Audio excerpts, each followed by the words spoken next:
I hope आप सब अच्छे होंगे। तो कुछ दिन पहले पहले मैंने कर्मभूमि का पहला भाग जो मैंने डाला था, पहला जो था छोटा सा है, मतलब छोटा छोटा करके अगर हर एक पार्ट को हम पढ़ेंगे तो हमें समझने में भी आसानी होगी। तो मैं पढ़ के सुना रही हूँ और उसके साथ कुछ पॉइंट्स जो कि आपको मैं बताऊँगी उसको भी थोड़ा आप नोट कर लेना।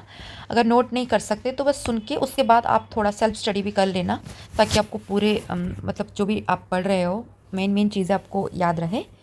कुछ दिन पहले मैंने ये वाला वीडियो डाला था। आज हम पार्ट 2 पढ़ेंगे। तो चलिए शुरू करते हैं। अमरकांत के पिता लाला समरकांत बड़े उद्योगी पुरुष थे। उनके पिता केवल एक झोपड़ी छोड़कर मरे थे, मगर समरकांत ने अपने बाहुबल से लाखों की संपत्ति जमा कर ली थी। पहले उनकी एक छोटी सी हल्दी की आढ़त थी। हल्दी से गुड़ और चावल की बारी आई। 3 बरस तक हल्दी की आढ़त कहाँ गया? हल्दी से गुड़, चावल की हल्दी के बाद गुड़, उसके बाद चावल। 3 बरस तक लगातार उनके व्यापार का क्षेत्र बढ़ता ही गया। अब आड़तें बंद कर दी थी, केवल लेन देन करते थे। जिसे कोई महाजन रुपए ना दे उसे वो बेखटके दे देते और वसूल भी कर लेते। उन्हें आश्चर्य होता था कि किसी के रुपए मारे कैसे जाते थे। ऐसे मेहनती आदमी भी कम होगा। घड़ी रात रहे गंगा स्नान करने चले जाते और सूर्योदय के पहले विश्वनाथ जी के दर्शन करके दुकान पर पहुंच जाते। घड़ी रात, ये ऐसा भी क्वेश्चन आ सकता है कि रात, सुबह, मतलब और दोपहर, ऐसा भी क्वेश्चन आ सकते हैं। गंगा स्नान करते थे, ये याद रखना, सूर्योदय के पहले, और उसके बाद विश्वनाथ जी के दर्शन करते थे। ये एसएसबी टीजीडी में आया था, ठीक है। उसके बाद दुकान पहुंच जाते।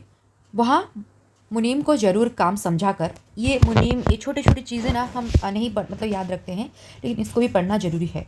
वहाँ मुनीम को ज़रूरी काम समझा कर तगादे पर निकल जाते और तीसरे पहर लौटते। तीसरे पहर, ठीक है। भोजन करके फिर दुकान आ जाते और आधी रात तक डटे रहते थे भी भीमकार। यहाँ पे उनका मतलब शरीर के बारे में बताया गया है। भोजन तो एक ही बार करते थे, पर खूब डटकर। 2-250 मुकद्दर के हाथ अभी तक फेरते थे। अमरकांत की माता का उसके बचपन में ही देहांत हो गया था। समरकांत ने मित्रों के कहने सुनने से दूसरा विवाह कर लिया था। उस 7 साल के बालक ने नई माँ के बड़े प्रेम से स्वागत किया, लेकिन उसे जल्द मालूम हो गया कि उसकी नई माता उसके जिद और शरारतों को उसे क्षमा दृष्टि से नहीं देखती, जैसे उसकी माँ देखती थी। 7 साल, ये याद रखना। वो अपनी माँ का अकेला लाडला लड़का था, बड़ा जिद्दी, बड़ा नटखट। जो बात मुंह से निकल जाती उसे पूरा करके ही छोड़ता। नई माताजी बात बात पर डांटती थी, यहाँ तक कि उसे माता से द्वेष हो गया। जिस बात को वो मना करती उसे वो अदवदा कर करता। पिता से भी ढीठ हो गया। पिता और पुत्र में स्नेह का बंधन ना रहा। लालाजी जो काम करते, बेटे को उससे अरुचि होती। वो मलाई के प्रेमी थे, बेटे को मलाई से अरुचि थी। वो पूजा पाठ बहुत करते थे, लड़का उसे ढोंग समझता था। वो पहले सिरे के लोभी थे, लड़का पैसे को ठीकरा समझता था। मगर कभी कभी बुराई से भलाई पैदा हो जाती है। पुत्र सामान्य रीति से पिता का अनुगामी होता है। महाजन का बेटा महाजन, पंडित का पंडित, वकील का वकील, किसान का किसान होता है। मगर यहाँ इस द्वेष ने महाजन के पुत्र को महाजन का शत्रु बना दिया। जिस बात का पिता ने विरोध किया वो पुत्र के लिए मान्य हो गई, और जिसको सराहा वो त्याज्य। महाजनी के हथकंडे और षड्यंत्र उसके सामने रोज ही रचे जाते थे। उसे इस व्यापार से घृणा होती थी। इसे चाहे पूर्व संस्कार कह लो, पर हम तो यही कहेंगे कि अमरकांत के चरित्र निर्माण पिता द्वेष के हाथों हुआ, ठीक है। पिता से उसका दुश्मनी था, तो पिता जो बोलते थे उसका उल्टा वो करता था।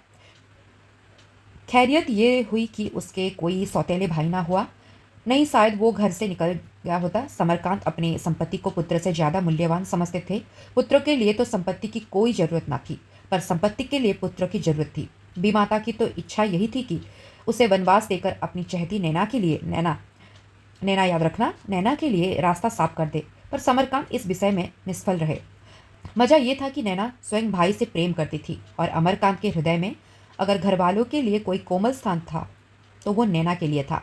नैना की सूरत भाई से इतनी मिलती जुलती थी जैसे सगी बहन हो।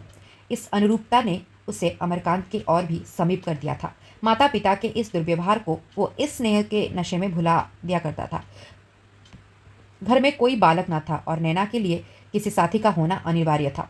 माता चाहती थी नैना भाई से दूर रहे। वो अमरकांत को इस योग्य न समझती थी कि वो उनकी बेटी के साथ खेले। नैना की बाल प्रकृति इस कूटनीति के झुकाए न झुकी। भाई बहन में ये स्नेह यहाँ तक बढ़ा कि अंत में विमाता ने मातृत्व को भी परास्त कर दिया। मातृत्व को भी परास्त कर दिया। विमाता ने नैना को भी आंखों से गिरा दिया और पुत्र की कामना लिए संसार से विदा हो गई। अब नैना घर में अकेली रह गई। समरकांत बाल विवाह की बुराइयां समझते थे, अपना विवाह भी ना कर सके, वृद्ध विवाह की बुराइयां भी समझते थे। अमरकांत का विवाह करना जरूरी हो गया। अब इस प्रस्ताव का विरोध कौन करता? अमरकांत की अवस्था 19 साल से कम ना थी। 19 साल, ये याद रखना, एलटीआर में क्वेश्चन आया है। पर देह और बुद्धि को देखते हुए अभी किशोरावस्था ही में था। देह का दुर्बल, बुद्धि का मंद। पौधे को कभी मुक्त प्रकाश ना मिला। कैसे बढ़ता, कैसे फैलता? बढ़ने और फैलने के दिन कुसंगति और असंयम में निकल गए। 10 साल पढ़ते हो गए थे और अभी जो तो 8वें में पहुंचा था। किंतु विवाह के लिए वो बात नहीं देखा जाता है ध्यान, विशेषकर उस बिरादरी में जिसका ही व्यवसाय हो। लखनऊ के एक धनी परिवार से बातचीत चल पड़ी। समरकांत की तो लार टपक पड़ी। कन्या के घर में विधवा माता के सिवा निकट का कोई संबंधी न था और धान की कहीं नहीं। ऐसे कन्या बड़ी भागों से मिलती है। उसकी माता ने बेटे की साधा बेटी से पूरी की थी। त्याग की जगह भोग, शील की जगह तेज, कोमल की जगह तीव्र का संस्कार किया था। सिकुड़ने और सिमटने का उसे अभ्यास न था और वो युवक प्रकृति की युवती ब्याही गई युवती प्रकृति के युवक से, जिसमें पुरुषार्थ का कोई गुण नहीं। अगर दोनों के कपड़े बदल दिए जाते तो एक दूसरे के स्थान पर न हो जाते। दबा हुआ पुरुषार्थ ही स्त्रीत्व है। विवाह हुए 2 साल हो चुके थे, पर दोनों में कोई सामंजस्य न था। दोनों अपने अपने मार्ग पर चले जाते थे। दोनों के विचार अलग, व्यवहार अलग, संसार अलग, जैसे दो भिन्न जलवायु के जो तुरंग के पिंजरे में बंद कर दिए गए हों। हाँ, तभी अमरकांत के जीवन में संयम और प्रयास की लगन पैदा हो गई थी। उसकी प्रकृति में जो ढीलापन, निर्जीवता और संकोच था, वो कोमलता के रूप में बदल जाता था। विद्याभ्यास में उसे अब रुचि हो गई थी। हालांकि लालाजी अब उसे घर के धंधे में लगाना चाहते थे। वो तार बार पढ़ लेता था और उससे अधिक योग्यता की उनकी समझ में जरूर न थी, पर अमरकांत उस पथिक की भांति जिसने दिन विश्वास में काट दिया हो, अब अपने स्थान पर पहुंचने के लिए दुने बेग से कदम बढ़ाए चला जाता था। दुने मतलब दुगने बेग। अभी ये पार्ट थ्री हम नेक्स्ट क्लास में पढ़ेंगे।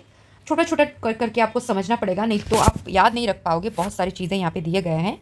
तो हमने पहला जो पार्ट था ना, उस पर क्या क्या हमने पढ़ा था थोड़ा चेक कर लेंगे, मतलब ओवरव्यू हो जाएगा ना, तभी आपको याद रहेगा। लॉन्ग टाइम मतलब बहुत दिन पहले अगर आप पढ़ते हैं तो भी आपको ये याद रहना जरूरी है। तो पहले भाग में जो हमने देखा था, पहला जो स्कूल की जो फीस उससे स्टार्ट हुआ था, ठीक है। हमारे स्कूल और कॉलेज की तत्परता, शायद माल गुजारी भी इतनी सख्ती से ना वसूल की जाती। काशी के क्वींस कॉलेज में 7वीं तारीख को फीस ना दो तो 21वीं तारीख को दुगनी फीस देनी पड़ती थी। या नाम कट जाता था जुर्मानालय, शिक्षालय, जुर्मानालय, ठीक है। पश्चिमी शिक्षा का आदर्श है। तारीख के पुल बांधे जाते हैं। तो कर्मभूमि उपन्यास ना वसूली की तारीख के दिन से मतलब आरंभ होती है, ये आपको याद रखना पड़ेगा। और एक चीज है, मार्शल लॉ का प्रयोग होता था। 20वें लड़के का नाम क्या था? अमरकांत, ठीक है। उनके दोस्त का नाम क्या था? सलीम, ठीक है।